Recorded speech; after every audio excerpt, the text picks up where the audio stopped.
പ്രൈസലോ കർത്താവിന്റെ അതിപരിശുദ്ധമായി നാം വാഴ്ത്തപ്പെടട്ടെ. ഈ നല്ല സമയത്ത് ഓർത്ത ദൈവത്തെ സ്തുതിക്കുകയും വാഴ്ത്തുകയും ചെയ്യുന്നു. വിവിധ സ്ഥലങ്ങളിൽ രാജ്യങ്ങളുമായിരുന്ന ദൈവവചനം കേൾക്കുന്ന എല്ലാ പ്രിയപ്പെട്ടവരും കർത്താവായ യേശുക്രിസ്തുവിന്റെ വിലയേറിയ നാമത്തിൽ സ്നേഹവന്ദനം. അല്പസമയത്തെ ദൈവവചന ചിന്തയ്ക്കായി വേണ്ടി ദൈവവചന ഭാഗം വായിക്കുന്നു. സദൃശവാക്യം 14 അധ്യായം അതിന്റെ 27 വാക്യം. യഹോവ ഭക്തി ജീവന്റെ ഉറവാകുന്നു, അതിനാൽ മരണത്തിന്റെ കെണികളെ ഒഴിഞ്ഞു പോകും. വളരെ അനുഗ്രഹിക്കപ്പെട്ട തിരുവെഴുത്താണ്. യഹോവ ഭക്തി ജീവന്റെ ഉറവാകുന്നു, അതിനാൽ മരണത്തിന്റെ കെണികളെ ഒഴിഞ്ഞു പോകും. പ്രൈസലോ. നമ്മൾ കഴിഞ്ഞ ദിവസം ചിന്തിച്ച വചനം എന്ന് പറയുന്നത് സദൃശവാക്യം 13 അധ്യായത്തിന്റെ 14 വാക്യമായിരുന്നു. അല്ലേ? ജ്ഞാനിയുടെ ഉപദേശം ജീവന്റെ ഉറവാകുന്നു, അതിനാൽ മരണത്തിന്റെ കെണികളെ ഒഴിഞ്ഞു പോകുന്നത് കഴിഞ്ഞ ദിവസം നമ്മൾ വായിച്ചു. അല്ലേ? യഥാർത്ഥത്തിൽ യഹോവ ഭക്തിയാണ് ജീവന്റെ ഉറവെന്ന് പറയുന്നത്. യഹോവ ഭക്തി, അനവധി ഉറവുകളുണ്ട് വേദപുസ്തകം, പക്ഷേ യഹോവ ഭക്തി ജീവന്റെ ഉറവാണ്. അല്ലേ? ഇത് രണ്ടും ഒരുമിച്ച് നോക്കുമ്പോൾ ജ്ഞാനിയുടെ ഉപദേശം യഹോവ ഭക്തിയും അല്ലേ നിങ്ങളെ മരണത്തിന്റെ കെണിയിൽ നിന്ന് വിടിവിക്കുന്നതുമാണ്. ജ്ഞാനിയുടെ ഉപദേശം യഹോവ ഭക്തിയും നിങ്ങളെ മരണത്തിന്റെ കെണിയിൽ നിന്ന് വിടിവിക്കുന്നതുമാണ് എന്ന് വിശുദ്ധ തിരുവെഴുത്ത് നമുക്ക് വായിക്കാൻ കഴിയും. അല്ലേ? അതുകൊണ്ട് തന്നെ എന്നെ കേൾക്കുന്ന സ്നേഹിത, നാം ദൈവത്തിന്റെ വചനം വായിച്ച് ഗ്രഹിച്ച് പഠിക്കുമ്പോഴാണ് യഥാർത്ഥ ഉപദേശം നമുക്ക് മനസ്സിലാകത്തുള്ളൂ. ലോകത്തിൽ അനേക ജ്ഞാനികളുണ്ട്, ഉപദേശകന്മാരുണ്ട്, ഉപദേശം പഠിപ്പിക്കുന്നുണ്ട്, ഉപദേശങ്ങൾ എഴുതി പ്രചരിപ്പിക്കുന്നവരുണ്ട്. അവരുടെ സ്വന്തം ജ്ഞാനത്തിന് കഴിവനുസരിച്ച് അനവധി ഉപദേശങ്ങളുണ്ട്. അതെല്ലാം മനുഷ്യന്റെ അറിവിൽ നിന്നും പരിചയത്തിൽ നിന്നും അനുഭവത്തിൽ നിന്നും എഴുതുന്നതാണ്. എന്നാൽ അതിനേക്കാളെല്ലാം ശ്രേഷ്ഠമായ രീതിയിലാണ് പരിശുദ്ധാത്മാവ് നമുക്ക് യഥാർത്ഥത്തിൽ ജ്ഞാനത്തിന്റെ ഉപദേശം നൽകുന്നത്. അതിന് സത്യവേദപുസ്തകത്തിനകത്ത് സദൃശവാക്യം വളരെ പ്രാധാന്യം വഹിക്കുന്നു. ഒരു മനുഷ്യന്റെ ജീവിതത്തിൽ എങ്ങനെ നടക്കണം, എങ്ങനെ ജീവിക്കണം, ഏത് വഴി തിരഞ്ഞെടുക്കണമെന്നുള്ള യഥാർത്ഥ ഒരു സതുപദേശമാണ് സദൃശവാക്യം. നിങ്ങളത് വായിക്കാതെ പോകരുത്. നിങ്ങൾ വായിക്കണം, നിങ്ങളുടെ മക്കളെയും കൊണ്ട് വായിപ്പിക്കണം. അതുപോലെ ജീവിത വിശുദ്ധി എന്തായിരിക്കണം എന്ന് യഥാർത്ഥത്തിൽ പഠിപ്പിക്കുന്ന പുസ്തകമാണ് ലേവ്യ പുസ്തകം. ഒരു മനുഷ്യന്റെ ജീവിതം എന്താണ്, ജീവിത വിശുദ്ധി എന്താണ്, എന്തെല്ലാം അവനെ തൊടാം, എന്തെല്ലാം അവനെ തിന്നാം, ഏതെല്ലാം അയാളോട് നടക്കാം, പാപത്തെക്കുറിച്ച് യഥാർത്ഥത്തിൽ ബോധ്യപ്പെടുത്തി ജീവിത വിശുദ്ധിയിലേക്ക് കൊണ്ടുവരുന്നതാണ് ലേവ്യ പുസ്തകം. അതിലെ ഉപദേശത്തിന്റെ നല്ല പുസ്തകമാണ് സദൃശവാക്യം. ഇതൊക്കെ വായിക്കേണ്ട പുസ്തകങ്ങളാണ്. പലർക്കും ലേവ്യ പുസ്തകം എവിടാന്ന് പോലും അറിയത്തില്ല. സദൃശവാക്യം തന്നെ പലർക്കും അറിയത്തില്ല. വിശ്വാസികളാണെങ്കിൽ ഉപദേശം എല്ലാവർക്കും അറിയില്ല. അപ്പൊ നിങ്ങൾക്ക് തിരിച്ചു ചോദിക്കും, നിങ്ങളെല്ലാം പഠിച്ചിട്ടാണോ? ഞങ്ങളെല്ലാം പഠിച്ചിട്ട് ഞങ്ങൾ ഒരു ദിവസം പഠിച്ചുകൊണ്ടിരിക്കുക. അതുകൊണ്ടാണ് ഞങ്ങൾ പറയുന്നത്. പലരുമായിട്ട് സംസാരിക്കുമ്പോഴാണ് അവരുടെ ജീവിത സാഹചര്യങ്ങൾ നമുക്ക് എന്താണെന്ന് മനസ്സിലാകും. ഇവിടെ ദൈവവചനം വായിച്ചെന്താണ്? യഹോവ ഭക്തി ജീവന്റെ ഉറവാകുന്നു, അതിനാൽ മരണത്തിന്റെ കെണികളെ ഒഴിഞ്ഞു പോകുന്നു. ഒരു മനുഷ്യൻ നടക്കേണ്ട വഴി ഏതാണ്, ഏത് വഴിയിലൂടെ നടക്കണം എന്നുള്ളതെല്ലാം വേദപുസ്തകം വെളിപ്പെടുത്തും. പാപത്തിന്റെ വഴിയിലൂടെ നടക്കുന്ന ഒരു വ്യക്തിക്ക് രാത്രിയോ പകലോ പ്രശ്നമല്ല. കൂരിരുട്ട് നിറഞ്ഞ രാത്രിയിലായിരുന്നാലും, സർപ്പങ്ങൾ കൊണ്ട് നിറയപ്പെട്ട കാടുകളും മേടുകളും വനാന്തരങ്ങളുടെ ആയിരുന്നാലും പാപിയായ മനുഷ്യൻ നടക്കും. അവന് പിശാചിനെയും പേടിയില്ല, മറ്റൊന്നിനെയും പേടിയില്ല. ഞാനിത് പറയാൻ കാരണം എൻ്റെ ഒരു 25 വർഷം മുമ്പ് എനിക്ക് അങ്ങനെയായിരുന്നു. പാപത്തിൽ വസിച്ച് പാപത്തിൽ ജീവിച്ചപ്പോൾ രാത്രിയും പകലും ഇല്ല, കാടും വീടും ഫലമൊന്നും ചിന്തയില്ലാതെ കണ്ണു തിരിയുന്ന സ്ഥലത്തൂടെ യാത്ര ചെയ്തെല്ലാം മരണത്തിന്റെ വഴിയിലേക്കാണെന്നുള്ളത് പിന്നീടാണ് ബോധ്യപ്പെട്ടത്. നിങ്ങളിൽ പലരും അങ്ങനെ തന്നെയാണ്. അതുകൊണ്ടാണ് പറയുന്നത്. അല്ലേ? അതുകൊണ്ടാണ് സദൃശവാക്യം അല്ലേ 14 അധ്യായം 12 വാക്യം പറയുന്നത്. ചിലപ്പോൾ ഒരു വഴി മനുഷ്യന് ചൊവ്വായി തോന്നും, അതിന്റെ അവസാനവും മരണ വഴികളത്രേ. മനുഷ്യൻ തിരഞ്ഞെടുക്കുന്ന വഴികളൊക്കെ നല്ലതായിട്ട് തോന്നും, അല്ലേ? പക്ഷെ അതിന്റെ അവസാനം മരണ വഴികളാണ്. കള്ളുഷാപ്പിലേക്ക് പോകുക, ബീവറേജിലേക്ക് പോകുക, ബ്രാൻഡ് ഷോപ്പിലേക്ക് പോകുക, ബാറിലേക്ക് പോകുക, ചിലർക്കൊക്കെ നല്ലതായിട്ട് തോന്നും. പക്ഷെ അതിന്റെ അവസാനം മരണ വഴികളാണ്. കഴിഞ്ഞ ദിവസം ഞാൻ താമസിക്കുന്നത് ഞാൻ പറഞ്ഞ ഗുരുവായൂരാണ്. ഇവിടെ മില്ലമ്പടി എന്ന് പറയുന്ന സ്ഥലത്ത് വലിയ ബീവറേജ് ഉണ്ട്, അല്ലേ? ആയിരക്കണക്കിന് ജനങ്ങൾ രാവിലെ തൊട്ട് തരിച്ചുകൂടി മനുഷ്യർക്ക് യാത്ര ചെയ്യാൻ കഴിയാത്ത കുഞ്ഞുകുട്ടികൾക്ക്, ആബാലവൃത്ത ജനത്തിനും സ്കൂൾ കുട്ടികൾക്കും പോകാൻ കഴിയാത്ത വിധത്തിൽ സാമൂഹ്യ വിരുദ്ധരെ കൊണ്ട് നിറയപ്പെട്ട് നിൽക്കുന്ന ബീവറേജിന്റെ ഭാഗമാണ്. അപ്പൊ ഞാൻ ഇവിടുന്ന് ടൗണിലേക്ക് പോകുമ്പോൾ ആ വഴിയായി പോയത്. അപ്പൊ ഞാൻ നോക്കുമ്പോൾ ഒരു വലിയ ബിരുദൻ അദ്ദേഹം ബ്രാൻഡിക്കടയിൽ നിന്ന് ഒരു ക്വാർട്ടർ റുപ്പിക്ക് അപ്പം ക്വാർട്ടറും പാൻറ്റും ഈ ഫുള്ളും ഒക്കെ പാസ്റ്റ് അറിയാം. ഞാൻ പണ്ടൊക്കെ ഉപയോഗിച്ചിട്ടുണ്ട്, എനിക്കത് അറിയാം. ഇപ്പൊ അല്ല കേട്ടോ, 25 വർഷം മുമ്പ് ഉപയോഗിച്ചത്. അപ്പൊ ഒരു പുള്ളിക്കാരൻ ഒരു ക്വാർട്ടർ കുപ്പി വാങ്ങി ആ ബ്രാൻഡിക്കടയുടെ മുമ്പിൽ കുട്ടികൾക്ക് പരീക്ഷ കഴിഞ്ഞ് അനവധി കുട്ടികൾ ഒരു ആൺകുട്ടിയും പെൺകുട്ടിയും വരുന്നുണ്ട്. +2-കാരൊക്കെയാണോ SLC-കാരൊക്കെയാണ്. ആ ബിരുദനെന്താ അവിടെ നിന്ന് കുപ്പി അങ്ങോട്ട് തുറന്നിട്ട് അവിടെ നിന്ന് വെള്ളം പോലും കൂട്ടാതെ കുടിക്കുക. എനിക്ക് ആ മനുഷ്യൻ കണ്ട് ലജ്ജ തോന്നി. കാരണം അനവധി കുഞ്ഞുങ്ങൾ ആ റോഡിൽ കടന്നുണ്ടാകും. കുട്ടികൾ കടന്നു പോകുന്നത് പോലും ചിന്തിക്കാതെ ഈ ബ്രാൻഡി കുപ്പി തുറന്നിട്ട് അവിടെ നിന്ന് വിഴുങ്ങുക. യഥാർത്ഥത്തിൽ അവനൊക്കെയല്ലേ പാമ്പെന്ന് പറയുന്നത്. യഥാർത്ഥത്തിൽ അവനൊക്കെ പാമ്പ്. നീക്ക് ഈ മെസ്സേജ് കേട്ടാൽ നീ പാമ്പ് തന്നെയാ, അല്ലേ സാത്താനാ നീ. നിന്നക്കും ഇതേ പ്രായത്തിലുള്ള മക്കൾ കാണുമെന്ന്. നിന്റെ മുമ്പിൽ കൂടി കടന്നു പോകുന്ന കുഞ്ഞുങ്ങളെ പോലെ നിനക്കും അങ്ങനെയുള്ള മക്കൾ കാണും. അവരൊരു പക്ഷെ നീ എന്റെ അപ്പനാണെന്ന് പറയാൻ പോലും ലജ്ജിക്കുന്നുണ്ടായിരിക്കും, അല്ലേ സോദരം? ലജ്ജയില്ല. അതുകൊണ്ടാണ് ഞാൻ പറഞ്ഞത്, ചിലപ്പോൾ ഒരു വഴി മനുഷ്യന് ചൊവ്വായി തോന്നും, അതിന്റെ അവസാനവും മരണവഴികളാണ്. എന്നിട്ട് ചിലരൊക്കെ ഞാൻ വെള്ളം കൂട്ടാതെ കുടിച്ചെന്നൊക്കെ പറയും. പണ്ടൊക്കെ ഞങ്ങളൊക്കെ പറഞ്ഞവര് യഥാർത്ഥത്തിൽ പിശാചുള്ളിൽ വസിച്ചാല് അതല്ല അതിനെക്കാട്ടി വലുത് പറയും. സ്തോത്രം. ഞാൻ എന്റെ ജീവിത അനുഭവത്തിൽ കൂടെ ചേർത്ത പറഞ്ഞു. ഞാൻ 25 വർഷം ഭയങ്കര എന്റെ ചെറുപ്രായം തൊട്ട് 35 വയസ്സ് വരെ മദ്യം കണ്ടു വളർന്ന ആളാ, കുടിച്ചു വളർന്ന ആളാ. ലേരിയ എനിക്ക് ധൈര്യമായിട്ട് ഇതൊക്കെ പറയാം. പ്രൈസള്. എന്നെ കേൾക്കുന്ന മാതാവേ, പിതാവേ, എന്നെ കേൾക്കുന്ന സഹോദര, ലേരിയ, നിന്റെ വഴി നിനക്ക് നല്ലതാണ് തോന്നിയാലേ അതിന്റെ അവസാനം മരണവഴിയാ. അല്ലേരിയ, നീ പോകുന്നത് അധംപതനത്തിലേക്കാണ്. അപ്പം പല മരണവഴികളും നല്ല വഴികളായി പലർക്കും തോന്നാം. രക്ഷ പ്രാപിപ്പാൻ കഴിയാത്ത സ്ഥിതിയിൽ എത്തിക്കഴിഞ്ഞേ അവർക്കത് മനസ്സിലാവുള്ളൂ. രക്ഷ പ്രാപിക്കാൻ കഴിയാത്ത വിധത്തിലെത്തി അവസാനം എത്തിക്കഴിയുമ്പോഴാണ് ആ മനുഷ്യന് ഞാൻ പോയ വഴി തെറ്റാണെന്ന് അറിയുള്ളൂ. അതിനു മുമ്പ് അനവധി ഉപദേശങ്ങളും അനവധി ആലോചനകളും പറഞ്ഞു കൊടുത്തിട്ടും അവയൊന്നും വകവെക്കാതെ ഞാൻ ചെയ്യുന്നതാണ് നല്ലതെന്ന് പറഞ്ഞു പോയ അഹങ്കാരികളായിരിക്കുന്ന അനവധി മനുഷ്യരുണ്ട്. അത് മദ്യഷാപ്പിലേക്കുള്ള കാര്യമാണ് പറഞ്ഞത്. ഇതുപോലെ തന്നെ ചൂതാട്ട കേന്ദ്രങ്ങളിലേക്ക് കടന്നു പോവുകയാണ്, വ്യഭിചാരശാലകളിലേക്ക് കടന്നു പോവുകയാണ്. നല്ല വഴിയായിട്ട് തോന്നുന്നു, അവസാനമേ എന്റെ മരണവഴി മനസ്സിലാവുള്ളൂ. ഇപ്പം ചൂതാട്ടം കഴിഞ്ഞ ദിവസം നമ്മുടെ ഇന്ത്യന്റെ പ്രധാനമന്ത്രി നരേന്ദ്രമോദി അദ്ദേഹം ഒരു വാർത്ത, അദ്ദേഹം ഒരു പ്രഖ്യാപനം നടത്തിയിട്ടുണ്ട്. ഞാനത് വളരെ സന്തോഷത്തിലാണ്. കാരണം ഓൺലൈനിലൂടെ ഉള്ള ചീട്ടുകളി, റബ്ബികളി, ചൂതാട്ടമെല്ലാം സ്റ്റോപ്പ് ചെയ്ത് നിരോധിച്ചു. വളരെ അനുഗ്രഹിക്കപ്പെട്ട ഒരു വാർത്തയാണ്. കുറെ കുടുംബങ്ങളുടെ അനവധി ആളുകൾ ഈ ചീട്ടുകളിക്കകത്ത്, റബ്ബികളിക്കകത്ത്, ചൂതാട്ടത്തിനകത്ത് അകപ്പെട്ട എത്ര കുടുംബങ്ങളാണ് തകർന്നത്. അങ്ങനെ ചില കഠിനമായ നിയമങ്ങളൊക്കെ നല്ലതാണ് ഇവിടെ ഗവൺമെന്റ് കൊണ്ടുവന്നത്.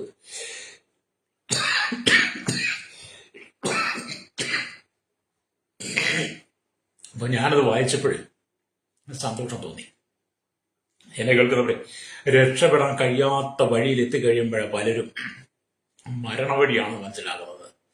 മാതാപിതാക്കളെ അനുസരിക്കാതെ വീട്ടിൽ സ്വന്തം അപ്പനെ അമ്മയും ജനിപ്പിച്ച് വളർത്തി എടുത്ത മാതാപിതാക്കളെ അനുസരിക്കാതെ കടന്നു പോകുന്ന ആണായാലും പെണ്ണായാലും അവരെയെല്ലാം നടത്തുന്ന സാത്താനാണ്.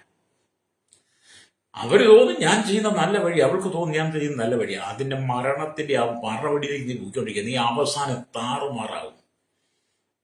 അല്ലേ? അതുകൊണ്ട് വേദവസം പറയും അല്ലേ, അപ്പം പലരും മരണവഴിയിലേക്ക് എത്തിക്കഴിഞ്ഞ് പിന്നെ അവൻ ഒരിക്കലും അത് രക്ഷപ്പെടാൻ പറ്റത്തില്ല. അല്ലേ? അപ്പം തീറ്റ് കണ്ട് പക്ഷികൾ ചെന്ന് വലയിൽ അകപ്പെടുന്നത് പോലെയാണ് മനുഷ്യന്റെ പല വഴികളും. തീറ്റ കാണുമ്പോഴത്തേക്കും പക്ഷികളെല്ലാം ഓടി വരും. ആ പക്ഷികൾക്ക് കെണി വെച്ചിട്ടുണ്ടെന്ന് പക്ഷികൾ അറിയാതെ ആ തീറ്റയിലേക്ക് ഇത് ആടുകൂടിയിൽ പക്ഷികൾ കെണിയിൽ അകപ്പെടുന്ന പോലെ തന്നെയാണ് അനവധി ആടുകളുടെ ജീവിതം. അല്ലേ സ്തോത്രം. അതുകൊണ്ട് എന്നെ കേൾക്കുന്ന സ്നേഹിത, ജീവിതം എന്ന വാക്കുകൊണ്ട് അല്ലെങ്കിൽ നാം അർത്ഥമാക്കേണ്ടത്, ജീവിതം എന്ന വാക്കുകൊണ്ട് നമ്മൾ അർത്ഥമാക്കേണ്ടത്, ജീവിതം എന്ന വാക്കുകൊണ്ട് പഠിക്കേണ്ടത്, ജീവിതത്തിൽ സമാധാനവും സന്തോഷവും സ്വസ്ഥതയും, ജീവിതത്തിൽ വളരെ ദൈവഭയവും ദൈവഭക്തിയുള്ള വിശുദ്ധ ജീവിതം നയിക്കുന്നതാണ് യഥാർത്ഥത്തിൽ ജീവിതം എന്ന വാക്കുകൊണ്ട് ഉദ്ദേശിക്കേണ്ടത്. നാട്ടിലും സമൂഹത്തിലും മാതാപിതാക്കൾക്കും നിങ്ങളെക്കാൾ പ്രായമുള്ളവരുടെ മുമ്പിലും നിങ്ങൾ വളരെ അല്ലെങ്കിൽ നല്ലവളായി ജീവിക്കുമ്പോഴാണ് നിന്നെക്കുറിച്ച് മതിപ്പ്. നീ ലോകത്തിന്റെ ജടികമായ ജീവിതം ചീട്ടും കളിച്ച് കള്ളും കുടിച്ച് പെണ്ണും പിടിച്ച് ആಮೇಲೆ ദിവ്യാഗ്രഹം കാണി ദിവ്യാഗ്രഹത്തിന്റെ പുറകെ പോയി നിനക്ക് ഇഷ്ടമുള്ളവർ നടന്ന നിന്നെ കാണുമ്പോൾ തന്നെ ആൾക്കാർ പറയാം, നീ ദൂരെ നിന്ന് വരുന്നത് കാണുമ്പോൾ അവൻ വരുന്നുണ്ടല്ലേ അവൾ വരുന്നുണ്ടെന്ന് പറയും. നിന്നെക്കുറിച്ചൊരു മതിപ്പുമില്ല. നിന്റെ നോട്ടവും ഭാവവും ഒക്കെ കണ്ടു കഴിഞ്ഞാൽ നീ എന്തോ വലിയ പുള്ളിയാണ്. നീ ഒരു പുള്ളിയല്ല സഹോദരൻ, നീ മരണവഴിയിലേക്ക് നീ പോയിക്കൊണ്ടിരിക്കുക. നീ പാപത്തിന്റെ വഴിയില്ല യാത്ര ചെയ്യുന്നത്. ഇതിനെക്കുറിച്ച് ലോകജ്ഞാനികൾ വെളിപ്പെടുന്ന മുമ്പേ ദൈവത്തിന്റെ ആത്മാവ് വെളിപ്പെടുത്തി ഒരു മനുഷ്യന്റെ ജീവിതം എന്താണെന്ന്. ലേവിയ. അപ്പൊ ജീവിതം എന്ന വാക്കുകൊണ്ട് നമ്മൾ ഉദ്ദേശിക്കുന്നത് അത് സന്തോഷവും സമാധാനവും പരിജ്ഞാനവും നിറഞ്ഞ സ്നേഹവും സ്വസ്ഥതയും ദൈവമയവും വിശുദ്ധിയുള്ള ഒരു ജീവിതം നയിക്കണമെന്നാണ് ജീവിതം എന്ന വാക്കിനാൽ നമുക്ക് തിരിച്ചറിയേണ്ടത്. ലേവിയ സ്തോത്രം. അപ്പൊ അതുപോലെ മരണം എന്ന വാക്കുകൊണ്ട് അർത്ഥമാക്കുന്നത് ആത്മീയവും ശാരീരികമായ അധംപതനമാണ്. മരണം എന്ന വാക്കുകൊണ്ട് ഉദ്ദേശിക്കുന്നത് ആത്മീയവും ശാരീരികമായ അധംപതനത്തിലേക്ക് മനുഷ്യൻ കടന്നു പോകുന്നു. ഹല്ലേലൂയ സ്തോത്രം. അപ്പൊ ജ്ഞാനത്തിന്റെ മാർക്കം ഒരുവൻ കേട്ടിട്ടും ജ്ഞാനിയുടെ വാക്കുകൾക്ക് ചെവി കൊടുക്കാതെ ലോകപ്രകാരം ഞാൻ പിടിച്ച് ആ മുയലിന് 2 കൊമ്പെന്ന് വാദിക്കുന്ന ചില അഹങ്കാരികളായ മനുഷ്യർ, ഹല്ലേലൂയ, അവരുടെ അവസാനം മരണത്തിന്റെ ഗടിയിലാണ് ചിന്തയാടുന്നത്. അതുകൊണ്ട് ഇവിടെ ശലോമോൻ പറയുകയാണ്, ശലോമോൻ പറയുന്നത് യഹോവത്ത് ജീവന്റെ ഉറവാകും. യഥാർത്ഥ ജീവന്റെ ഉറവ് നമ്മളിൽ ഉണ്ടാകണം. യഥാർത്ഥ ക്രൈസ്തവ അതല്ല, യഥാർത്ഥ ഒരു ജീവിതം നയിക്കണമെങ്കിൽ നാം യഥാർത്ഥ സത്യ ദൈവത്തെ അറിയണം. സൃഷ്ടമായി ദൈവം ആരാണ്? സൃഷ്ടമായി ദൈവത്തിന്റെ കരങ്ങളിൽ എന്റെ ജീവിതം എന്ത്, ഏത് മാർഗത്തിലൂടെ ജീവിക്കണം എന്നറിയുമ്പോഴാണ് സത്യത്തിന്റെ പാതയിലേക്ക് വരാൻ കഴിയുള്ളൂ. ഇന്നത്തെ തലമുറയെ കണ്ടില്ലേ? തലമുറ ആര് പറഞ്ഞാൽ അനുസരിക്കാതെ തങ്ങൾക്ക് ബോധിച്ചതുപോലെ ഹല്ലേലൂയ അവർക്ക് ഇഷ്ടമുള്ള പോലെ നടക്കുന്നത്. ഇപ്പം കഴിഞ്ഞ ദിവസങ്ങളിലെ 15 വയസ്സ് പ്രായമായി കഴിഞ്ഞപ്പോൾ കല്യാണം കഴിക്കാം. ഹല്ലേലൂയ. കൗമാരത്തിലെ ആമേലെ ലൈംഗിക ജീവിതം പോക്സോ കേസായിട്ട് എടുക്കരുത്. നിയമങ്ങൾ മാറി വന്നു.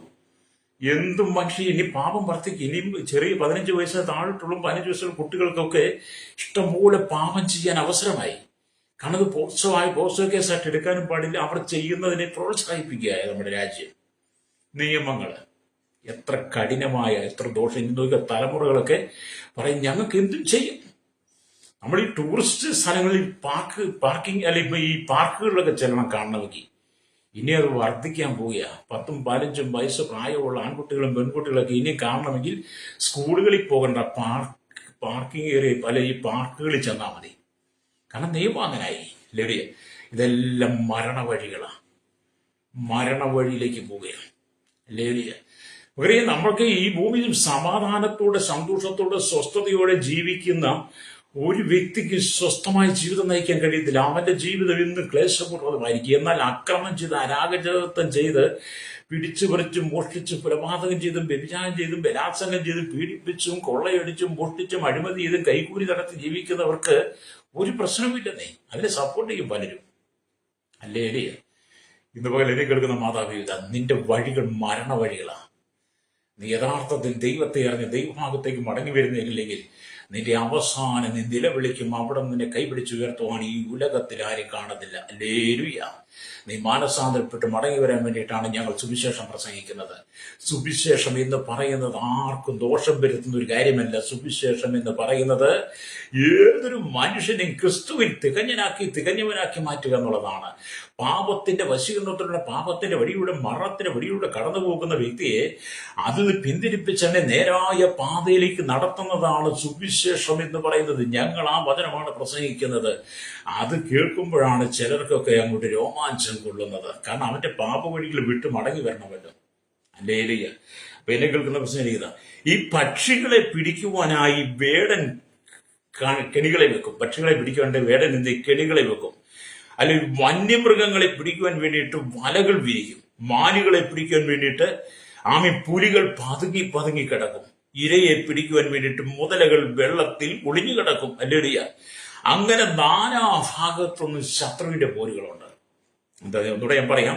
പക്ഷികളെ പിടിക്കാൻ വേണ്ടിയിട്ട് വേടൻ കെണികളെ വെക്കും. വന്യമൃഗങ്ങളെ പിടിക്കാൻ വേണ്ടി വല വിരിക്കും. മാനുകളെ പിടിക്കാൻ വേണ്ടി പുലികൾ പതുങ്ങി കിടക്കും. ഇരയെ പിടിക്കാൻ വേണ്ടിയിട്ട് മുതലകൾ വെള്ളത്തിൽ ഒളിഞ്ഞു കിടക്കും. അല്ലേ? അങ്ങനെ നാനാഭാഗത്തും മറഞ്ഞിരിക്കുന്ന മരണവഴികളാണ് നമ്മുടെ മുമ്പിലുള്ളത് മുഴുവൻ. അതുപോലെ തന്നെ മനുഷ്യനെ പാപത്തിലേക്ക് വീഴ്ത്താൻ വേണ്ടി ഇവിടുത്തെ കള്ളുഷാപ്പുകാരും ബീവറേജുകാരും ബാറുകാരും വ്യഭിചാരശാലകളും ചൂതാട്ട കേന്ദ്രങ്ങളും നിരന്തരം നിൽക്കുക, ഏത് മനുഷ്യനെ പാപത്തിലേക്ക് തള്ളിയിടുവാൻ. ഹല്ലേലൂയ. നീ നേരായ പാതയിൽ ജീവിക്കുന്നില്ലെങ്കിൽ, നേരായ രീതിയിൽ നടക്കുന്നില്ല, സത്യത്തിന്റെ പാതയിലൂടെ നടന്ന് വിശുദ്ധ ജീവിതം നയിക്കുന്നില്ലെങ്കിൽ, നീ ഇവിടെ എത്ര വലിയ പ്രഗത്ഭനായിരുന്നാലും നിന്റെ അവസാന വഴി മരണവഴികളാണ്. നിന്റെ മരണം കൊണ്ട് നീ നിത്യ നരകത്തിലേക്ക് പോവുകയാണ്. നിനക്കൊരു നിത്യ ജീവിതം കിട്ടും, നിത്യ സമാധാനം കിട്ടും, നിത്യ സന്തോഷം കിട്ടത്തില്ല. നിന്റെ നിത്യത മുഴുവൻ കെടാത്ത തീയും ചാകാത്ത പുഴുവുമുള്ള എരിയുന്ന തീപ്പൊയ്യ, തീയും ഗന്ധവും പൊത്തം തീപ്പൊയ്യ നിത്യ നരകത്തിലായിരിക്കും. നിനക്ക് അവിടെ നിന്ന് രക്ഷപ്പെടാൻ പറ്റത്തില്ല. നീ ഇവിടെ എത്ര വലിയ പ്രമാണിയായിരുന്നാലും, ഹല്ലേലൂയ, എത്ര വലിയ ഉന്നതനായിരുന്ന സ്ഥാനമാനം ഉണ്ടായിരുന്നാലും, നിനക്ക് എത്രമാത്രം വലിയ പിടിപാടുണ്ടായിരുന്നാലും, നീ എത്ര വലിയ അഭ്യാസിയായിരുന്നാലും, നിന്റെ മരണാനന്തരം നിനക്ക് കിട്ടുന്നത് കെടാത്ത തീയും ചാകാത്ത പുഴുള്ള നരകമാണ്. ഹല്ലേലൂയ. ഇത് സത്യം മനസ്സിലാക്കി നീ മടങ്ങി വന്ന് മാനസാന്തരപ്പെടാൻ വേണ്ടിയിട്ടാണ് നിനക്ക് ഈ സമയം തരുന്നത്. ഇന്ന് പ്രഭാതത്തിൽ നീ കണ്ണു ചിമ്മി എഴുന്നേൽക്കുന്നുണ്ടെങ്കിൽ, ഇന്ന് പ്രഭാതത്തിലും കണ്ണു ചിമ്മി എഴുന്നേൽപ്പാൻ ദൈവം നിനക്ക് അവസരം തരുന്നുണ്ടെങ്കിൽ, അത് തന്നിരിക്കുന്ന ദൈവത്തിന്റെ കൃപകളോർത്ത് നീ മാനസാന്തരം മടങ്ങി വരണം. മരണവഴികളെ നീ പിന്തുടരുത്. മരണത്തിന്റെ വഴികളെ നീ പിന്തിരിഞ്ഞു വരണം. ഹല്ലേലൂയ. ഏത് വീട്ടിലാണ് സമാധാനം, ഏത് കുടുംബത്തിലാണ് സമാധാനം? എന്നും നിലവിളി മാത്രം, എന്നും അരാജകത്വം നിറഞ്ഞ അനുഭവമല്ലേ? കുടുംബത്തിനകത്ത് സ്വസ്ഥതയുണ്ടോ? കുടുംബത്തിന് സന്തോഷമുണ്ടോ? അപ്പനും അമ്മയും മക്കളുമായിട്ട് ഒന്നിച്ച് സന്തോഷിപ്പാൻ കഴിയുന്നുണ്ടോ? എവിടെയും പ്രശ്നങ്ങൾ മാത്രമല്ലേ? ഹല്ലേലൂയ. എത്ര കുടുംബങ്ങൾക്കകത്താണ് പ്രശ്നം നിറഞ്ഞു നിൽക്കുന്നത്. ഞാൻ കഴിഞ്ഞ ദിവസം ചില വ്യക്തികളോടൊക്കെ സംസാരിച്ചപ്പോൾ ദൈവവചനം പറഞ്ഞപ്പോൾ അവരെന്നോട് പറഞ്ഞത്, എന്റെ പാസ്റ്റർ, ഞങ്ങളുടെ വീട്ടിൽ ഒരിക്കലും സമാധാനമില്ല, ഒരിക്കലും സന്തോഷമില്ല. രാത്രി കിടന്നുറങ്ങുന്നതിനെ ഭയപ്പെട്ട. ശരിയല്ലേ? രാത്രി അപ്പനും അമ്മയും കിടന്നുറങ്ങുന്നതിനെ മക്കളെ ഭയപ്പെട്ടിട്ടാ. ഏത് സമയത്തും മക്കളുടെ ഭാഗത്ത് ആക്രമണം ഉണ്ടാകും. നേരം വെളുക്കും ജീവൻ ഉണ്ടാകുമെന്ന് പോലും തിരിച്ചറിയാത്ത വിധത്തിലാണ് ഒരു ഭവനത്തിനകത്ത് അപ്പനും അമ്മയും മക്കളും ഒന്നിച്ച് കഴിയുന്നത്. രക്തം ചെയ്യും, മദ്യമടിച്ച്, മയക്കുമരുന്നടിച്ച്, കഞ്ചാവടിച്ച്, ലഹരി മൂത്ത് ചെടികൾ ജീവിതം നയിക്കുന്നവന്റെ സുബോധം നഷ്ടപ്പെട്ടു കഴിയും. മനോനില നഷ്ടപ്പെട്ട് കഴിയുമ്പോൾ അവൻ തിരഞ്ഞെടുക്കുന്ന വഴികളെല്ലാം നല്ലതെന്ന് തോന്നിയാലും, ഹല്ലേലൂയ, അതെല്ലാം അവസാനം മരണത്തിന്റെ കെണികളാണ്, മരണവഴികളാണ്. എന്നെ കേൾക്കുന്ന സഹോദരൻ, നീ മാനസാന്തരം മടങ്ങിവ. കർത്താവായ യേശുക്രിസ്തുവിന്റെ മധ്യാകാശ വരെ ഏറ്റവും ആസനമായിരിക്കുന്ന കാലഘട്ടത്തിൽ ഇനി അധികം നാളില്ല. നിനക്ക് അധികം നാളോടെ ജീവിക്കാൻ പറ്റത്തില്ല. നിനക്ക് ഈ ലോകം അവസാനിക്കുന്നതിന് വരെ നിനക്ക് ഈ ലോകത്തിൽ മുന്നോട്ട് പോകാൻ പറ്റും. നിനക്കൊരു മരണം ദൈവം വെച്ചിട്ടുണ്ട്. മരണാനന്തര ജീവിതം നിനക്ക് വെച്ചിട്ടുണ്ട്. ആ മരണാനന്തര ജീവിതം നീ നിത്യമായി സ്വർഗത്തിൽ എത്തണമെങ്കിൽ ഈ ഭൂമിയിൽ വെച്ച് തന്നെ, ഹല്ലേലൂയ, നീ പാപത്തിന്റെ വഴികളെ ഉപേക്ഷിക്കണം. ഹല്ലേലൂയ. വിശുദ്ധിയിലേക്ക് വരണം. ദൈവ ഭയത്തിൽ നീ ജീവിക്കണം. മാതാപിതാക്കളെ അനുസരിച്ച് ബഹുമാനിച്ച് നിന്നെ നടത്തുന്ന ഗുരുക്കന്മാരുടെ വാക്കുകേട്ട് അവരെ അനുസരിച്ച് നിൽക്കുന്ന സമുദായം ഏതാണ്? സമുദായത്തിന്റെ സമുദായത്തിന്റെ ശുശ്രൂഷകന്മാർ പറയുന്ന ആരുമാകട്ടെ, നീ ബഹുമാനിക്കാൻ തയ്യാറാകണം. ഹല്ലേലൂയ. സ്തോത്രം. ഇല്ലെങ്കിൽ നിന്റെ അവസാനം മരണവഴികളാണ്. അപ്പനെ അമ്മയെ അനുസരിക്കാത്ത മക്കളുടെ കണ്ണിന് തോട്ടരികത്തെ കാക്ക കുത്തിപ്പറിച്ച് കളയുമെന്നാണ് വേദോസം പഠിപ്പിക്കുന്നത്. അപ്പനെ അമ്മയെ അനുസരിക്കാത്ത മക്കളുടെ കണ്ണ് തോട്ടരികത്തെ കാക്ക കുത്തിപ്പറിക്കുമെന്ന്. ഹല്ലേലൂയ. അതൊക്കെ യഥാർത്ഥ സംഭവങ്ങളാണ്. നീ മാനസാന്തരപ്പെടണം. ഈ ലോകത്തിന്റെ ജഡിക സുഖങ്ങൾക്കകത്ത് നീ വീണു പോകരുത്. ഹല്ലേലൂയ. ഈ ലോകത്തിന്റെ പാപസുഖങ്ങൾ നീ വീണു പോകരുത്, മയങ്ങിപ്പോകരുത്. നിന്റെ ജീവിതം നീ നരകത്തിലേക്ക് കൊണ്ടുപോകരുത്. നിനക്കൊരു ജീവിതം തന്നിരിക്കും സന്തോഷത്തോടെ ജീവിക്കാൻ വേണ്ടിയിട്ടാ. നിന്നെക്കുറിച്ച് നിന്റെ അപ്പനും അമ്മയ്ക്കും നല്ല ചിന്തയുണ്ട്, നല്ല ഉദ്ദേശമുണ്ട്. നിന്റെ ഭാവിയെ കാണാൻ അവർ ആഗ്രഹിക്കുകയാണ്. അതിന്റെ നിലയിൽ നീ ആയിട്ട് നിന്റെ ജീവിതം നശിപ്പിച്ച് കളയരുത്. മുമ്പല്ല് കൊണ്ട് ചിരിച്ചതിനെ വശീകരിക്കുന്ന അനവധി തരുണീമണികളുണ്ട് നമ്മുടെ ഭൂമിയിൽ. മുമ്പല്ല് കൊണ്ട് ചിരിച്ച് നിന്നെ വശീകരിച്ചുകൊണ്ട് അറവുശാലയിലേക്ക് കാളയെ കൊണ്ടുപോകുന്നവരെ നിന്നെ വലിച്ചു കൊണ്ടുപോകുന്ന അനവധി സുന്ദരന്മാരും ഉണ്ടെന്ന് തിരിച്ചറിയണം. ഹല്ലേലൂയ. നീ പാപത്തിൽ വീഴരുത്. പാപം നിന്റെ ജഡത്തിൽ വസിക്കരുത്. ജഡത്തിന്റെ ചിന്ത മരണമാ, ആത്മാവിന്റെ ചിന്ത ജീവനും സമാധാനമാ.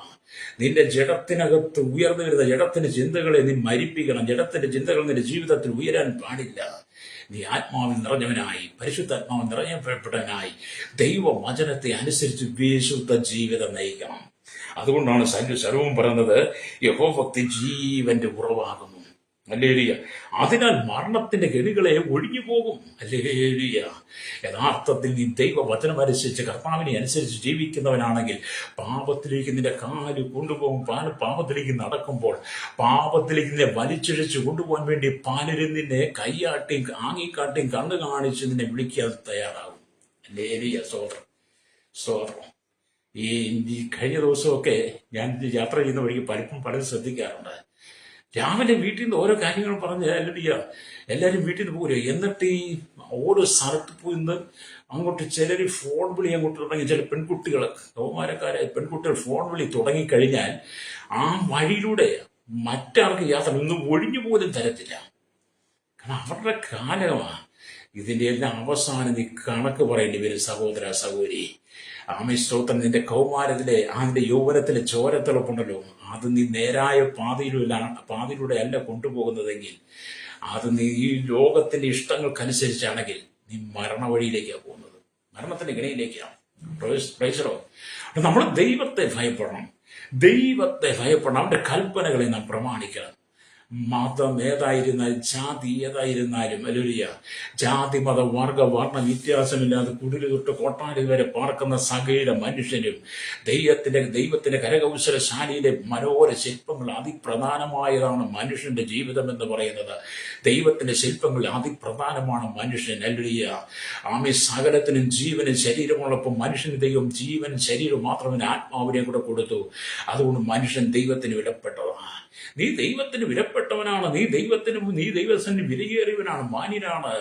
നിന്റെ ജീവിതത്തെ നീ ആയിട്ട് തകർത്ത് കളയരുത്. ഹല്ലേലൂയ. നിന്റെ ജീവിതം വിലപ്പെട്ടതാ സഹോദര സഹോദരി. ഹല്ലേലൂയ. നീ നിന്റെ ജീവിതത്തെ കുറിച്ച് തിരിഞ്ഞ് ചിന്തിക്കണം. ഞാനിതൊക്കെ പറയുമ്പോൾ നിങ്ങൾ എന്റെ നാട്ടിൽ ചെന്ന് എന്നെ കുറിച്ച് അന്വേഷിച്ച് നോക്കാം. അപ്പോൾ അറിയാം, എന്റെ നാട്ടുകാർ പറയും ഞാൻ ആരായിരുന്നു. ഞാൻ കൊമ്പുണ്ടായിരുന്നു അല്ല, ഞാൻ വേറൊരു മദ്യപാനി, ദൈവത്തെ അനുസരിക്കാതെ, മാതാപിതാക്കളെ ബഹുമാനിക്കുക, നിയമത്തെ അനുസരിക്കാതെ നടന്ന ഒരു താന്തോന്നിയായിട്ട് നടന്ന എന്റെ ജീവിതത്തിലാണ് ക്രിസ്തു വന്നതും. ക്രിസ്തു വന്ന ജീവന്റെ ഉപദേശം, ജീവന്റെ ഉറവാണ് എന്റെ ഉള്ളിൽ വെളിപ്പെടുത്തിയപ്പോഴാണ് ഞാൻ ക്രിസ്തുവിനെ അനുഗമിക്കാൻ തുടങ്ങിയത്. അതുകൊണ്ടാണ് ഞാൻ ഈ സാക്ഷിയൊക്കെ പറയുന്നത്. ഹല്ലേലൂയ. ഇവിടെ ദൈവത്തിന് വചനം വായിക്കാൻ കർത്താവ് പല ഗണികളെ കുറിച്ച് മുന്നറിയിപ്പ് നൽകുന്നതുണ്ട്. കർത്താവ് പല ഗണികളെ കുറിച്ചാണ് മുന്നറിയിപ്പ് നൽകുന്നത്. ഹല്ലേലൂയ.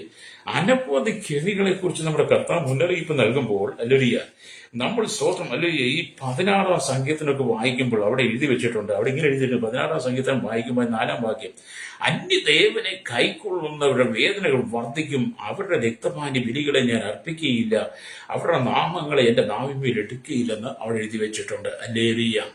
വീണ്ടും നാം ദൈവത്തിന്റെ വചനത്തിലേക്ക് വരുമ്പോൾ, ആവർത്തന പുസ്തകത്തിലേക്ക് വരുമ്പോൾ ഇവിടെ കാണുന്നുണ്ട്. ചില വാക്യങ്ങൾ വായിച്ചു കേൾപ്പിക്കാം. ആവർത്തന പുസ്തകത്തിലേക്ക് വരുമ്പോൾ 7-ാം അധ്യായം, ഹല്ലേലൂയ, അതിന്റെ 16-ാമത്തെ വാക്യത്തിലേക്ക് അവിടെ ഇങ്ങനെ എഴുതി വെച്ചിരിക്കുന്നു. ഹല്ലേലൂയ. നിന്റെ ദൈവമായ യഹോവ നിന്റെ കയ്യിൽ ഏൽപ്പിക്കുന്ന സകല ജാതികളെ നീ മുടിച്ചു കളയണം. നിനക്ക് അവരോട് കനിവ് തോന്നരുത്, അവരുടെ ദേവന്മാരെ നീ സേവിക്കുകയും വരുതെന്ന് അവിടെയും രേഖപ്പെടുത്തി വെച്ചിരിക്കുന്നു. ഹല്ലേലൂയ. വീണ്ടും നമ്മൾ യോശുവയുടെ പുസ്തകത്തിലേക്ക് വരുമ്പോൾ അവിടെ രേഖപ്പെടുത്തി വെച്ചിരിക്കുന്ന ചില വചനങ്ങളെ നിങ്ങൾക്ക് വായിച്ചു കേൾപ്പിക്കുക. യോശുവയുടെ പുസ്തകത്തിലേക്ക് വരുമ്പോൾ അതിന്റെ 23-ാം അധ്യായം 13-ാമത്തെ വാക്യത്തിൽ ഇങ്ങനെ രേഖപ്പെടുത്തി വെച്ചിരിക്കുന്നു, അവർ നിങ്ങളോട് ഇടകലരുകയും ചെയ്താൽ നിങ്ങളുടെ ദൈവമായ യഹോവ മേലാൽ ഈ ജാതികളെ നിങ്ങളുടെ മുമ്പിൽ നീക്കിക്കളയുകയില്ല. നിങ്ങളുടെ ദൈവമായ യഹോവ നിങ്ങൾക്ക് തന്നിരിക്കുന്ന ഈ നല്ല ദേശത്ത് നിന്ന് നിങ്ങൾ നശിച്ചു പോകും വരെ അവർ നിങ്ങൾക്ക് കൊടുക്കും കെണിയും വിലാപുറത്ത് ചമ്മട്ടിയും കണ്ണിൽ മുള്ളും ആയിരിക്കുമെന്ന് അറിഞ്ഞുകൊള്ളും. ഇതൊക്കെ മുന്നറിയിപ്പായിട്ട് ദൈവം നമുക്ക് തരുന്ന വചനങ്ങളാണ് കേട്ടോ. ദൈവം നമുക്ക് മുന്നറിയിപ്പ് വചനങ്ങളെ തരുമ്പോൾ നമ്മൾ ഉറച്ചു നിൽക്കണം. വീണ്ടും പുറപ്പാട് പുസ്തകത്തിലേക്ക് വരുമ്പോൾ അതിന്റെ 34-ാം അധ്യായം 12-ാമത്തെ വാക്യം ഇങ്ങനെ രേഖപ്പെടുത്തുന്നു, നീ ചെല്ലുന്ന ദേശത്തിലെ നിവാസികളോട് നീ ഒരു ഉടമ്പടി ചെയ്യാതിരിപ്പം കരുതിക്കൊള്ളുക, അല്ല ഞാൻ അത് നിന്റെ മധ്യേ ഒരു കെണിയായിരിക്കും. നിങ്ങൾ അവരുടെ ബലിപീഠങ്ങളെ ഇടിച്ചു, വിഗ്രഹങ്ങളെ തകർത്ത്, അശേര പ്രതിഷ്ഠകളെ വെട്ടിക്കളയണം. അന്യ ദൈവത്തെ നമസ്കരിക്കരുത്. യഹോവയുടെ നാമം യഹോവയുടെ നാമം തീഷ്ണനാകുന്നു, അവൻ തീഷ്ണതയുള്ള ദൈവം തന്നെ എന്നൊക്കെ ഇവിടെയൊക്കെ നമുക്ക് ചില മുന്നറിയിപ്പുകളെ തരിക. എന്തിനാണ് ഈ മുന്നറിയിപ്പുകളൊക്കെ തന്നിരിക്കുന്നത്? ഈ മുന്നറിയിപ്പുകളൊക്കെ തന്നിരിക്കുന്നത് പാപത്തിന്റെ വഴിയിലേക്ക് പോകാതെ സൃഷ്ടാവായി ദൈവത്തെ മറന്ന് നമ്മൾ എന്ത് ചെയ്യുന്നു അതെല്ലാം വിഗ്രഹങ്ങളാണ്. ചിലർക്ക് പണമോഹമാണ്, ദിവ്യാഗ്രഹമാണ്. ദൈവത്തെ കൂടാതെ ദിവ്യാഗ്രഹം ഉണ്ടാകുന്നത് വിഗ്രഹാരാധന സമാനമാണ്.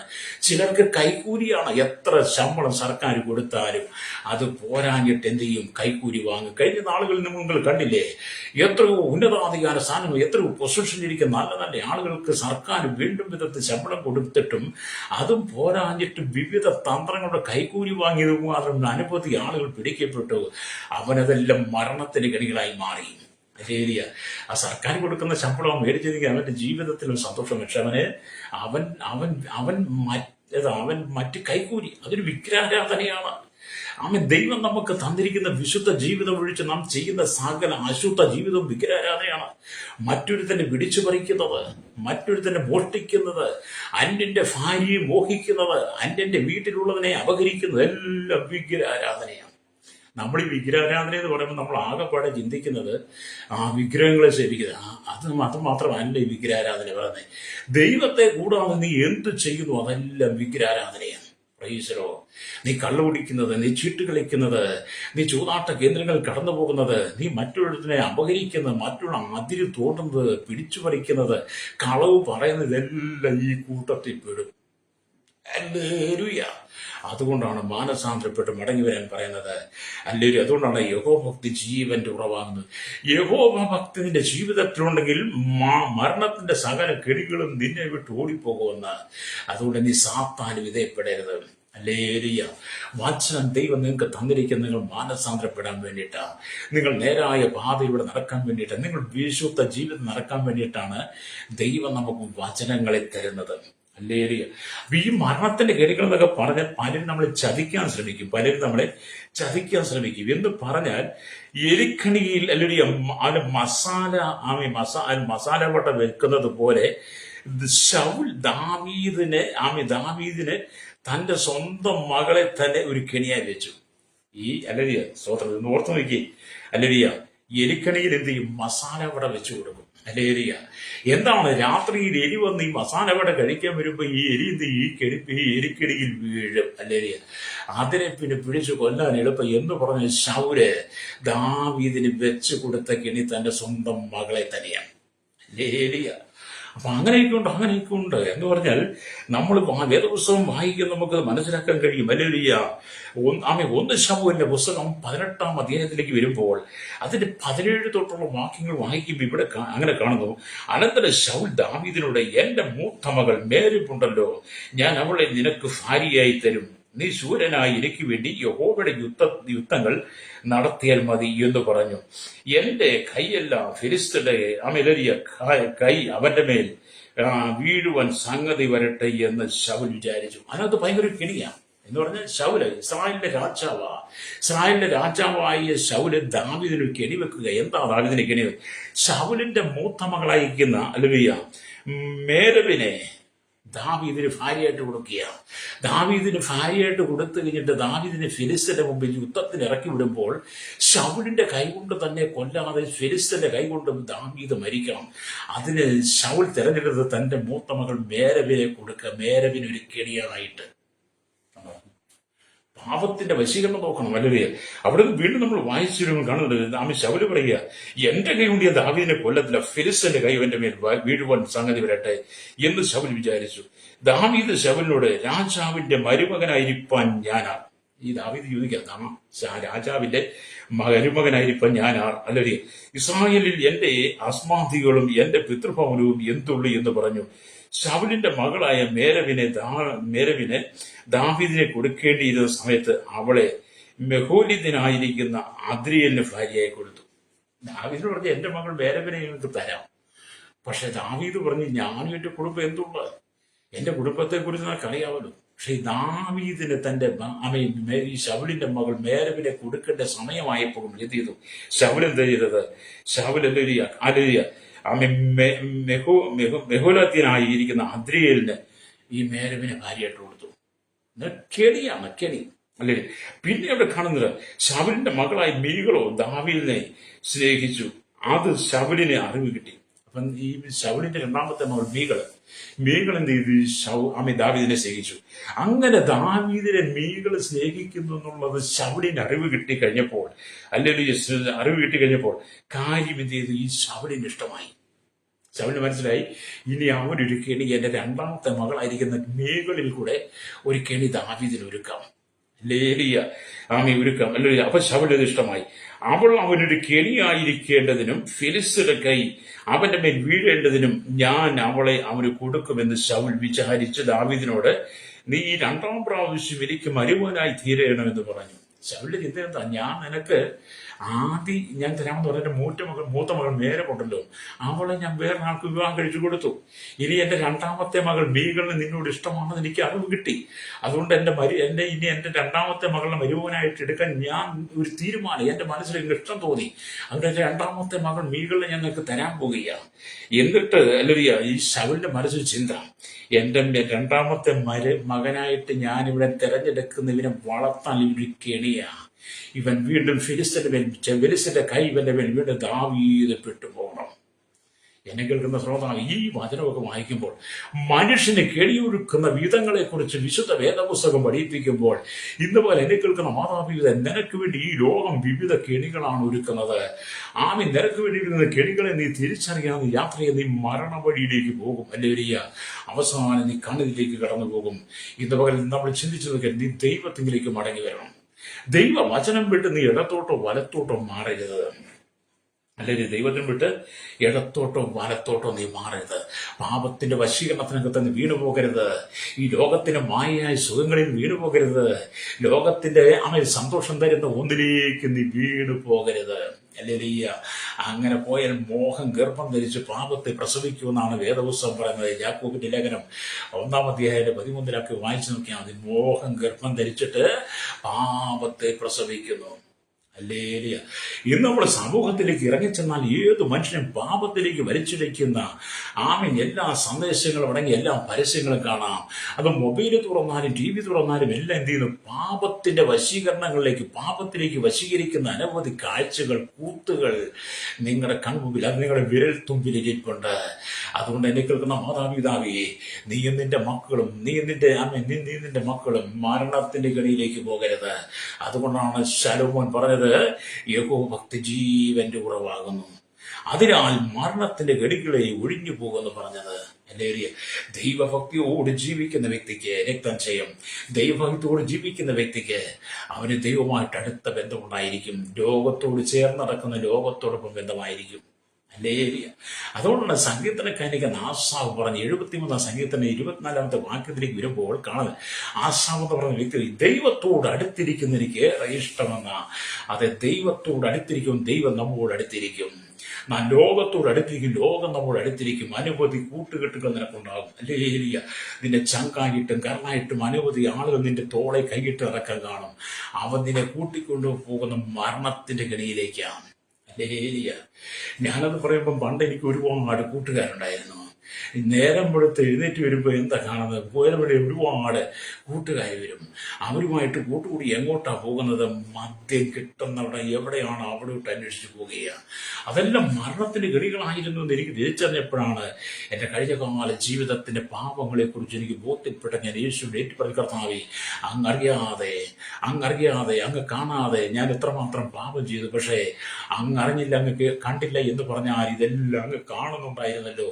ഞാൻ പോയ മരണത്തിന്റെ ഗടികളെല്ലാം അങ്ങ് കണ്ടിട്ട് എന്നെ വിളിച്ച് വേദനിച്ചിട്ടെന്ന് ഓർത്ത് ഞാൻ ദൈവത്തെ സ്തുതിക്കാൻ തുടങ്ങി കേട്ടോ. നമുക്ക് തോന്നുന്നു നമ്മൾ ചെയ്യുന്നതും ദൈവം കാണുന്നില്ലെന്നാണ്. മനുഷ്യന്റെ വിചാരം അങ്ങനെ, മനുഷ്യൻ ചെയ്യുന്ന പാപമൊന്നും ദൈവം കാണുന്നില്ല എന്ന് പലരും ചിന്തിക്കുന്നു. ഹല്ലേലൂയ, സ്തോത്രം. എന്നെ കേൾക്കുന്ന ശ്രോതാവേ, നീ ചെയ്യുന്ന പാപം, നീ നിന്റെ വീടിന്റെ 4 ചുമരുകൾക്കകത്ത് കയറിയിട്ട് നിന്റെ വീടിന്റെ കഥകെല്ലാം അടച്ച് കുറ്റിയിട്ട് കഥകെല്ലാം കൂട്ടി സുരക്ഷിതമായിട്ട് നിന്റെ ഭവനത്തിന്റെ അകത്തളങ്ങൾക്ക് ചെയ്യുന്ന പാപം പോലും ദൈവം കാണുന്നു. നിന്റെ ശയനഗൃഹത്തിൽ നീ ചെയ്യുന്ന പാപം പോലും ദൈവം കാണുന്നു. ഹല്ലേലൂയ.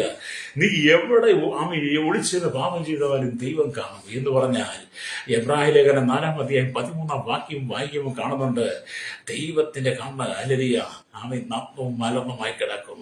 അവന് മറഞ്ഞിരിക്കുന്ന ഒരു സൃഷ്ടിയുമില്ല, അവനുമായിട്ട് അവന് കാര്യമുള്ളത്. അപ്പൊ ദൈവത്തിന്റെ കണ്ണ് നഗ്നവും മരണമായിരിക്കുന്നു. അല്ലേ? നിങ്ങൾ എബ്രാഹിം 4:13 വായിക്കണം കേട്ടോ. അല്ലേ?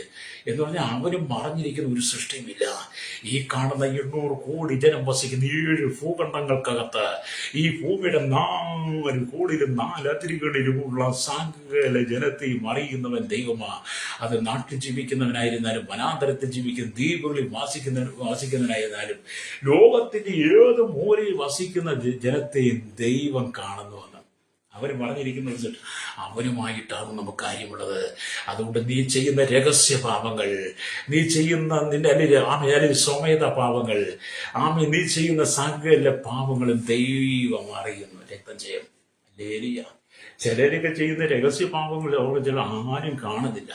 ലേലിയ എന്ന് പറഞ്ഞാൽ പാപം ചെയ്യുമ്പോൾ ചിലക്ക് മനുഷ്യൻ മറയ്ക്കാൻ വേണ്ടി പലതും അവർ കാണിക്കും. പക്ഷെ നീ ചെയ്യുന്ന പാപങ്ങളെല്ലാം ദൈവം കാണുന്നു.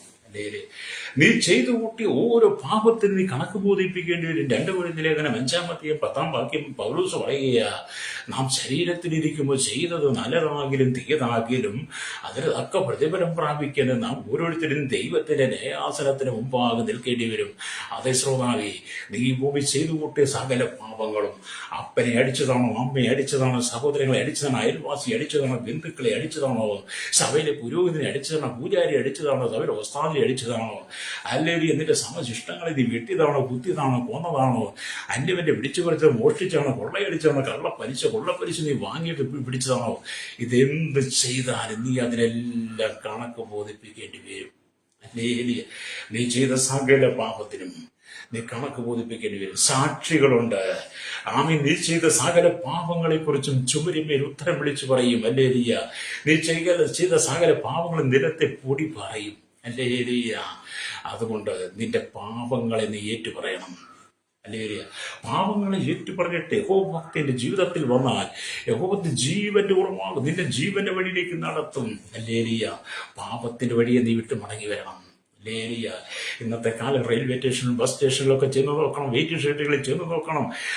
നാം പല സ്ഥലങ്ങളിൽ ചെന്ന് നോക്കണം. പാപത്തിന്റെ വശീകരണത്തിനകത്ത് വീട് കിടക്കുന്ന എത്രയോ കൗമാരക്കാർ, യൗവനക്കാർ. ലേലിയ എന്തെല്ലാമാണ് കാണേണ്ടത് ഈ ഭൂമിയില്.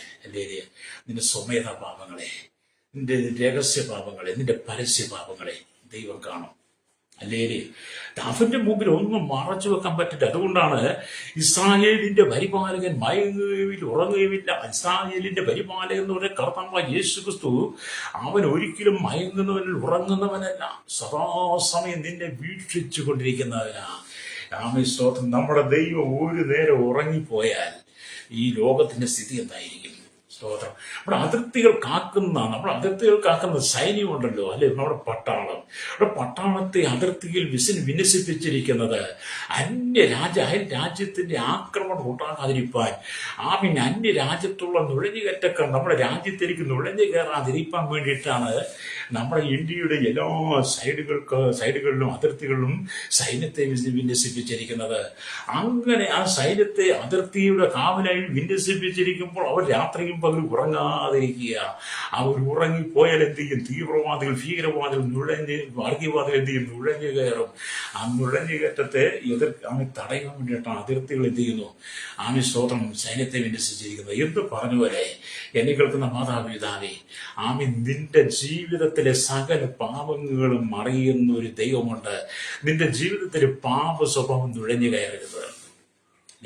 നീ പാപത്തിന്റെ വശീകരണത്തിലേക്ക് വീഴരുത്. വിശുദ്ധ ജീവിതം നയിക്കണം. അല്ലേലൂയ. സത്യസന്ധമായി ജീവിച്ച് ജീവന്റെ പുസ്തകത്തിൽ നിന്റെ പേരുണ്ടായിരിക്കണം. ഭൂമിയിലെ റേഷൻ കാർഡിനകത്ത്, ID കാർഡിനകത്ത്, പാൻ കാർഡിനകത്ത്, ആധാറിനകത്ത്, അല്ലെങ്കിൽ റേഷൻ കാർഡിനകത്ത്, വിവിധ സർക്കാരിന്റെ നിന്റെ പള്ളിക്കകത്ത് നിന്റെ പേരുള്ളതുകൊണ്ട് ഒരു സ്വർഗത്തിൽ പോകാൻ പറ്റത്തില്ല. ചിലർ ഞങ്ങളുടെ പള്ളിയിൽ ഞങ്ങൾക്ക് പേരുണ്ട്, ചിലർ ഞങ്ങൾക്ക് പള്ളി മെമ്പർഷിപ്പ് ഉണ്ട്. പള്ളി മെമ്പർഷിപ്പ് ഉണ്ടായാലും പള്ളിയിലെ രജിസ്റ്ററിന്റെ പേരുണ്ടായിരുന്നാലും ഇവിടുത്തെ സർക്കാരിന്റെ വിവിധ വകുപ്പുകളിൽ നിന്റെ പേരുണ്ടായിരുന്നാലും നിനക്ക് സ്വർഗരാജ്യം കിട്ടത്തില്ല. ലേലിയ സ്വർഗരാജ്യം നിനക്ക് കിട്ടണം. ജീവന്റെ പുസ്തകത്തിൽ നിന്റെ പേരുണ്ടായിരിക്കണം. ജീവന്റെ പുസ്തകം എന്ന് പറഞ്ഞ യഹോവയുടെ സന്നിധി, ദൈവത്തിന്റെ സന്നിധി, യേശുവിന്റെ സന്നിധിയില നിന്റെ പാപത്തെ ഏറ്റുപറഞ്ഞ് പാപത്തിന് ശുദ്ധീകരണം വരുത്തി നീ കർത്താവ് യേശുവിന്റെ രക്തത്താൽ ശുദ്ധീകരണം പ്രാപിക്കുമ്പോൾ അല്ലേലിയ നിന്റെ പേര് ജീവന്റെ പുസ്തകത്തിൽ എഴുതി ചേരും. അല്ലേലിയ ജീവന്റെ പുസ്തകത്തിൽ പേരുള്ളവർക്ക് ദൈവരാജ്യത്തിൽ പ്രവേശിക്കാൻ കഴിയുള്ളൂ. ബാക്കിയുണ്ടോ? വെളിപ്പാട് പുസ്തകം 20-ാമത്തെയും 15-ാമത്തെ വാക്യം പറയുന്നു, ജീവപുസ്തകത്തിൽ പേരെഴുതി കാണാത്ത ഏവനെയും തീപ്പൊയ്കയിൽ തള്ളിയിടുവെന്നാണ്. അല്ലേലിയ. അപ്പം ജീവപുസ്തകത്തിൽ പേരെഴുതാത്തവന്റെ സ്ഥിതി എന്താ? അവൻ തീപ്പൊയ്യ. നിന്റെ രഹസ്യഭാവങ്ങളും പരസ്യഭാവങ്ങളും നിന്റെ സ്വമേധ ഭാവങ്ങളും നീ ചെയ്തു കൂട്ടിയ സകല അധാർമ്മികതയും അല്ലേലിയ ദൈവം കണക്ക് ചോദിക്കുന്ന ഒരു ദിവസമുണ്ട്. രക്തം ചെയ്യും. ഇവിടെ എന്നെ കേൾക്കുന്ന മാതാപിതാവേ, നീ മടങ്ങിവ. അലരിയ. ഇവിടെ നമ്മൾ ദൈവത്തിന് വചനം വായിക്കുമ്പോൾ അലരിയ ഭൂരിപക്ഷം പേർക്കും അലരിയ ദൈവത്തിന്റെ സാല്യ പാപത്തിന്റെ ആ വശീകരണത്തെ കുറിച്ച് മനസ്സിലാകുന്നില്ല. അതുകൊണ്ട് നാം കെണികളിൽ അകപ്പെട്ടു പോകരുതെന്ന് വചനം പറയുക. 91-ാം സംഘത്തിലേക്ക് വരുമ്പോൾ ഇവിടെ കാണാൻ കഴിയുന്നത് 91-ാം സംഘത്തിനെ വായിക്കും. 91-ാം സംഘത്തിന് 3-ാമത്തെ വാക്യം വായിക്കുന്നു, അവൻ നിന്നെ വേട്ടക്കാരുടെ കെണിയിൽ നിന്നും നാശകരമായ മഹാമാരിയിൽ നിന്നും വിടിവിക്കും, തന്റെ തൂവലുകൾ കൊണ്ട് അവനെ നിറയ്ക്കും അല്ലെ മറയ്ക്കും അല്ലെ അവന്റെ ചിറകിൽ നീ ശരണം പ്രാപിക്കും, അവന്റെ വിശ്വസ്ത നിനക്ക് പരിചയം പലകയുമാകും. അതെ, ഈ ലോകം വേട്ടക്കാരന്റെ കയ്യിൽ എന്ന് പറഞ്ഞു പോരാ. ലോകം വേട്ടക്കാരൻ. ഈ ലോകത്തിന്റെ എല്ലാം വേട്ടക്കാരനാണ്. മദ്യശാല നടത്തുന്ന വേട്ടക്കാരനാണ്, ബീവറേജ് നടത്തുന്ന വേട്ടക്കാരൻ, ബാറുകാരൻ വേട്ടക്കാരൻ, ചൂതാട്ടക്കാരൻ വേട്ടക്കാരനെ പോലെ നിന്നെ കെണിവെച്ച് പിടിക്കാൻ വേണ്ടി അവൻ വഴിയോരെ തിരിക്കുകയാണെന്ന്. വഴിയോരെ തിരിക്കുക. വേട്ടക്കാരനെ പോലെ നിനക്ക് കെണി. നീ രാവിലെ തൊട്ട് വൈകുന്നേരം വരെ പാടത്തും പറമ്പിലും കോറിയിലും കല്ലോടും മണ്ണും തടിയോടും മല്ലടിച്ച് നിന്റെ ചോര വിയർപ്പാക്കി നീ അധ്വാനിച്ച പൈസ കൊണ്ട് നിന്റെ വീട്ടിലേക്ക് കൊണ്ടുപോകാതെ നീ നിന്റെ ഭാര്യ, നിന്റെ അപ്പനും അമ്മയും മക്കളും നീ അധ്വാനിച്ച നിന്റെ അധ്വാന ഫലം അനുഭവിക്കുവാൻ കഴിയാത്തത് വഴിയിൽ വെച്ച് നിന്നെ പിടിക്കുവാൻ വേണ്ടി, വഴിയിൽ വെച്ച് നിന്നെ അപഹരിക്കാൻ, നിന്റെ വിയർപ്പിന്റെ വില പിടിച്ചു വാങ്ങാൻ വേണ്ടി വഴിയിൽ ഓരോ പ്രസ്ഥാനങ്ങൾ തുറന്നു വെച്ചുകൊണ്ട് ചൂതാട്ട കേന്ദ്രങ്ങൾ പോലെ വിവിധ ശാലകൾ വേട്ടക്കാരൻ കെണി വെച്ചുകൊണ്ടിരിക്കും. വേട്ടക്കാരൻ കാവലിരിപ്പുണ്ട്. അവനെ വശീകരിക്കും. ലേലിയ. അവനെ വശീകരിച്ച് നിന്നെ നാശത്തിലേക്ക് കൊണ്ടുപോകും. അതിന്റെ തലയിലാണ് ഇവിടെ നമ്മൾ വായിച്ചു വന്ന യഹോവ ജീവന്റെ ഉറവാകുന്നു, അതിനാൽ മരണത്തിന്റെ കണികളെ ഒഴിഞ്ഞു പോകും. ഇന്ന് പോലെ വചനം കേൾക്കുന്ന മാതാപിതാവേ, നിന്റെ ജീവിതത്തിലെ പാപത്തെ നീ മാറ്റിവെച്ച് മടങ്ങുക. നീ ആരുമാകട്ടെ, ഏത് കുടുംബത്തിൽപ്പെട്ട, ഏത് ജാതിയുമാകട്ടെ, നീ ഏത് മതത്തിൽപ്പെട്ട, ഏത് നിറവും ഏത് പാരമ്പര്യമാകട്ടെ, ദൈവത്തിനൊന്നും പ്രശ്നമല്ല. നീ മടങ്ങി വന്ന് മാനസാന്തരപ്പെട്ട നിന്റെ പാപത്തിന്റെ വഴികളെ നീക്കിയിട്ട് അവൻ നിന്റെ ഉള്ളിൽ യഹോവ ഭക്തിയെ നിറയ്ക്കും. അത് ജീവന്റെ മാർഗമാകും. അതുമുഖാന്തരം മരണത്തിൽ നിനക്ക് ഒഴിഞ്ഞു പോകാനിടയാകും. അല്ലേലിയ. നീ നശിച്ചു പോകരുത്, പാപത്തിൽ വീണു പോകരുത്. ഇന്ന് പകൽ വചനം കേൾക്കുന്ന നിന്റെ കുടുംബത്തിൽ സമാധാനവും സന്തോഷമുണ്ടോ? നിലവിളി അല്ലേ നിന്റെ കുടുംബത്തിൽ എല്ലാ ദിവസവും? പാപത്തിന്റെ വശീകരണം സാത്താൻ നിന്റെ കുടുംബത്തെ ഗോതമ്പ് പാറ്റിയില്ലേ? സാത്താൻ നിന്റെ വീടിന് ചുറ്റും അവൻ കോട്ട കെട്ടി നിൽക്കുക. നീ അതിലേക്ക് വീണു പോകരുത്. പ്രഭാതത്തിൽ നിന്റെ പാപത്തിലേക്ക് വലിച്ചടിച്ചിട്ട് നിന്റെ കൂട്ടുകാർ വരും, നിന്റെ ബന്ധുക്കൾ വരും, മിത്രങ്ങൾ വരും. അവന്റെ വാക്ക് കേട്ട് നീ പോകരുത്. മരണത്തിന്റെ വഴികളാ. ഹല്ലേലൂയ. മടങ്ങുക. മാനസാന്തരത്തെ കർത്താവ് ഏൽപ്പിച്ചു. കണ്ണുകൾ അടച്ചാട്ട് ഇന്ന് പകൽ ഞാൻ നിങ്ങൾക്ക് വേണ്ടി പ്രാർത്ഥിക്കാൻ പോവുക.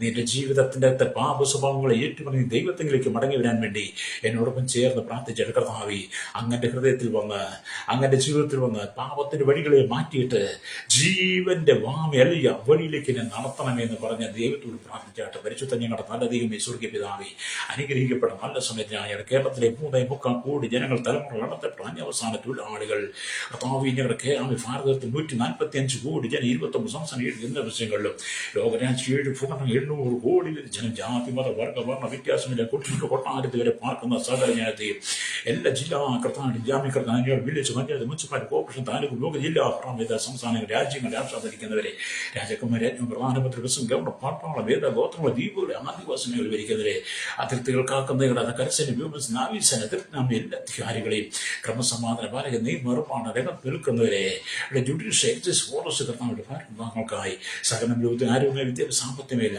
ആയിരിക്കുന്ന എല്ലാ ജനത്തെയും വളർത്തും പറമ്പിൽ കോറിയിൽ കല്ലോടും പണിയോടും പാണിയെടുക്കും. അത് അമിക്കാത്ത കടലുള്ള വാസികളെ പക്ഷേ ആഴക്കടലിൽ കടന്ന് കരികളും കമ്പിലും ഫാക്ടറിയും ജോലിക്കും വഴിയോര കച്ചവടക്കാരെ വ്യവസായ വ്യാപാരികളെ കർത്താവ് എല്ലാ കൺഷന്റെ വെക്കാൻ മോട്ടോർ യൂണിയൻ രംഗത്ത് പ്രവർത്തിക്കുന്ന സകല ശൈശവത്തിലും മാരി കൗമാരി യൗവനത്തിലും വാർത്തയിൽ അനുഭവത്തിൽ രാജനഗരൻ യാചകർ ഓട്ടന്റെ ചോട്ടഞ്ഞു തടമുറയിലായി സകല ജനത്തെയും അവിടുത്തെ കരങ്ങളിൽ കരങ്ങളിലേക്ക് മദ്യത്തിന് മയക്കിലും അടിപ്പെട്ട് കിടക്കുന്നവർ, ചൂതാട്ടങ്ങൾ, വിചാര ജനിക്കൽ ജീവിതത്തിൽ അകപ്പെട്ട് കിടക്കുന്ന സകല ജീവിതങ്ങളും കർത്താവിൽ മടങ്ങി വന്ന് മാനസാന്തരപ്പെട്ട് പാപത്തിന്റെ വഴിയിലേക്ക് പോകാതെ, ചൂതാട്ടങ്ങൾ അകപ്പെട്ടു പോകാതെ ജനം മടങ്ങി വന്ന് നിത്യജീവനെ പ്രാപിപ്പാൻ ജനത്തെ ഒരുക്കണമേ. സമാധാനമില്ലാത്ത കുടുംബങ്ങൾ, സ്വസ്ഥതയില്ലാത്ത കുടുംബം തകർന്ന് തരിപ്പണമായി കുടുംബജീവിതം ചിഹ്നഭിന്നമായി തലമുറകൾ മദ്യത്തിൽ ലഹരിക്ക് അടിപ്പെട്ട് കിടക്കുമ്പോൾ തലമുറയെ വശീകരിച്ച് സാത്താന്റെ അകിഞ്ചനം വിടിവിക്കപ്പെട്ട് മടങ്ങി വന്ന പിശാചിനെ കടിയിൽ വീഴാതെ ജനം ജീവങ്കിലേക്ക് മടങ്ങി വരുവാൻ യേശുവിന്റെ കരങ്ങളിൽ ഏൽപ്പിക്കേണ്ട ദൈവമക്കൾ, ദൈവദാസന്മാർ, കേരളത്തിൽ ലോകരാജ്യങ്ങളെ താൻ്റെ പേരുണ്ടായി എല്ലാ ദൈവങ്ങൾ ദൈവദാസന്മാരെ സുവിശേഷം കാണാൻ പീഡകേൽക്കുന്ന ക്രൈസ്തവ വിശ്വാസികൾക്കായി കർത്താവിൽ ചീലക്കടം വീഴപ്പെട്ട പ്രാർത്ഥികൾക്ക് മോചനം കൊടുക്കണമേ. പാപത്തിന്റെ ശക്തിയാൽ വശീകരിക്കപ്പെട്ട അനേക ജീവിതങ്ങൾ വിടിവിക്കപ്പെടും മടങ്ങി വരുവാൻ കർത്താവ് ഇവിടുത്തെ കരങ്ങളിൽ ഏൽപ്പിക്കുന്ന സകല ജനത്തെ ഒരുക്കണമേ. അവിടുത്തെ കരങ്ങൾ സമർപ്പിക്കാൻ യേശുവിന്റെ നാമത്തിൽ തന്നെ. ആമേൻ, ആമേൻ.